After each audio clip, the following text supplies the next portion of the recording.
সম্প্রতি বদলেছে পশ্চিমবঙ্গের রাজনৈতিক প্রেক্ষাপট। ক্ষমতায় এসেছে কেন্দ্রীয় শাসক দল বিজেপি। এই পরিপ্রেক্ষিতে অনুপ্রবেশ নীতি নিয়ে ঢাকাকে স্পষ্ট বার্তা দিল নয়াদিল্লি।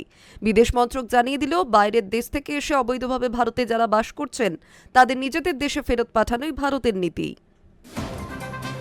সাম্প্রতিক বিধানসভা নির্বাচনে বদলে গিয়েছে পশ্চিমবঙ্গের রাজনৈতিক প্রেক্ষাপট। ক্ষমতায় এসেছে কেন্দ্রীয় শাসক দল বিজেপি। এই প্রেক্ষিতে অনুপ্রবেশ নীতি নিয়ে ঢাকাকে স্পষ্ট বার্তা দিল নয়াদিল্লি। বৃহস্পতিবার বিদেশ মন্ত্রক এক বিবৃতিতে জানিয়ে দিয়েছে, বাইরের দেশ থেকে এসে অবৈধভাবে ভারতে যারা বাস করছেন তাদের চিহ্নিত করা এবং তাদের নিজেদের দেশে ফেরত পাঠানোই ভারতের নীতি। এই বিষয়ে বাংলাদেশকে সহযোগিতা করতেও বলা হয়েছে। গত 4 মে পশ্চিমবঙ্গে হয়েছে পালাবদল। পতন হয়েছে গত 15 বছরের তৃণমূল সরকারের। 294টি বিধানসভা আসনের মধ্যে 207টি আসন পেয়ে সরকার গড়তে চলেছে বিজেপি। এরপরই ভারতের অনুপ্রবেশ নীতি নিয়ে মুখ খুলেছিলেন বাংলাদেশের বিদেশ মন্ত্রী খলিলুর রহমান। তার বক্তব্য ছিল, ক্ষমতায় পালাবদলের পর পশ্চিমবঙ্গ থেকে যদি পুশিন ঘটে তবে ব্যবস্থা নেবে ঢাকা।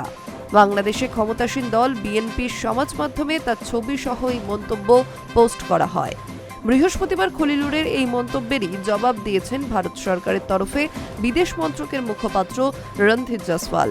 তিনি জানান, গত কয়েকদিন ধরে এমন একাধিক মন্তব্য আমাদের চোখে পড়েছে। প্রধান ইস্যু অবৈধ অভিবাসী, তা নিয়েই কথা উঠছে।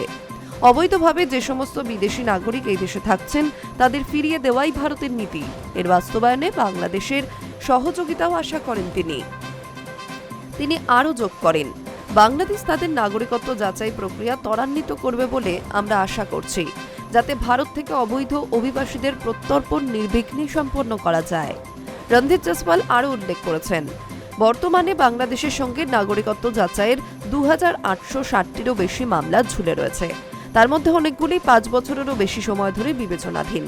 উল্লেখ্য, বিধানসভা নির্বাচনের প্রচারে প্রধানমন্ত্রী নরেন্দ্র মোদী, কেন্দ্রীয় স্বরাষ্ট্রমন্ত্রী অমিত শাহ সহ সমস্ত বিজেপি নেতা অনুপ্রবেশ সমস্যাকে প্রধান ইস্যু করে তুলেছিলেন। ক্ষমতা এলে অবৈধ অভিবাসীদের দেশছাড়া করবেন বলেও প্রতিশ্রুতি দেন তারা।